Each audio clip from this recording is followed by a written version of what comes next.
principes de l'autodéfense féministe. L'autodéfense féministe, c'est un ensemble de techniques, mais aussi une philosophie. Elle est basée sur un ensemble de principes qui mettent l'autonomie et l'empowerment au centre. La ligne de justice. C'est la limite physique et psychologique. On a toute une bulle dans laquelle on se sent à l'aise. Quand quelqu'un dépasse notre ligne de justice, on le sent à l'intérieur de nous. Ce signal d'alarme, c'est notre intuition et choisir de l'écouter, c'est à la base de l'autodéfense féministe. En tant que femme, on se fait souvent dire qu'on exagère, qu'on se fait des idées, qu'on est folle. Ça invalide nos perceptions des situations, ça nous apprend à ne pas faire confiance à notre intuition. Pour aller contre cette éducation, l'autodéfense féministe développe notre capacité à s'écouter, à communiquer nos limites et à reconnaître quand on se retrouve dans une situation d'agression. On a le droit de se défendre. Se défendre, c'est pas être violente, c'est pas être agressive, c'est légitime. Légalement, on a le droit de se défendre avec une force raisonnable au moment de l'agression pour assurer notre sécurité. C'est la personne qui décide de nous agresser qui est responsable de l'agression, pas nous. En tant que femme, on nous apprend des règles à suivre, on nous dit « ne sors pas toute seule le soir, ne parle pas aux inconnus, ne t'habille pas sexy ». Dans la réalité, ces conseils ne sont pas efficaces et donnent l'impression qu'on a couru après l'agression, en plus de nous empêcher de vivre comme on le veut. L'autodéfense féministe renverse le fardeau de la responsabilité. On ne mérite aucune violence ou agression. Ce n'est pas aux femmes de vivre dans la peur de l'agression et de se conformer aux règles qu'on attend d'elles, c'est à l'agresseur qu'appartient la culpabilité de ses gestes. Et l'autodéfense nous permet de nous défendre face à cette violence et de reprendre le contrôle. Riposter. Face à une agression, chacune réagit selon ses capacités et ce qu'elle connaît. Mais certaines stratégies d'autodéfense peuvent s'avérer plus efficaces que d'autres.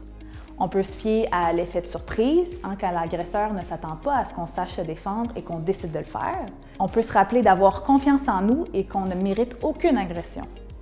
On peut aussi s'assurer de faire une chose à la fois avec 100% de son énergie, comme utiliser une stratégie après l'autre, jusqu'au moment où on se sent en sécurité physique et psychologique. L'image qu'on utilise souvent en autodéfense féministe, c'est riposter versus se débattre. Se débattre, c'est le classique du film d'horreur de la femme qui crie et gigote en panique. C'est utiliser son corps, sa voix et ses ressources d'une manière qui ne soit pas la plus efficace pour stopper la situation et se mettre en sécurité. Alors que riposter, c'est être ferme, c'est savoir qu'on a le droit de se défendre et utiliser des techniques efficaces. L'agresseur veut prendre le contrôle sur nous.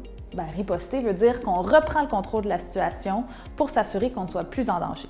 On peut mettre fin à une situation difficile ou dangereuse, on peut parler, on peut crier, frapper, courir. On fait une chose à la fois avec 100% de notre énergie. On peut aussi prendre le temps de respirer, être ferme, regarder l'agresseur dans les yeux. On apprend à utiliser les parties fortes de notre corps contre les points faibles de l'agresseur. Par exemple, notre poing contre son nez ou notre pied contre son genou. Dans les stratégies verbales, choisir ce qu'on dit et comment on le dit, selon la situation et selon notre intuition, nous aide à rendre notre riposte efficace. On a toutes des capacités de se défendre. En tant que femme, on a tendance à se percevoir plus faible qu'on l'est, alors que dans la réalité, il y a beaucoup de possibilités de se défendre, même dans les situations où l'on sent que l'agresseur est plus fort. Tout le monde a des points faibles. On est toutes différentes, on a différentes forces et expériences, et l'autodéfense féministe prend en compte les capacités et les limitations de chacune et développe la confiance de pouvoir riposter. On nous apprend des mouvements simples, faciles à mémoriser, et on en apprend plusieurs pour qu'on puisse choisir ceux qui nous conviennent.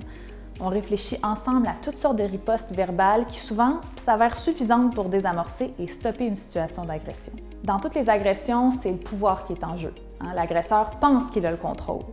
L'autodéfense féministe, c'est reprendre le contrôle. C'est profiter de l'effet de surprise parce que l'agresseur ne s'attend pas à ce qu'on sache se défendre. L'autodéfense féministe donne des outils, des choix que les femmes peuvent utiliser selon ce qu'elles veulent faire.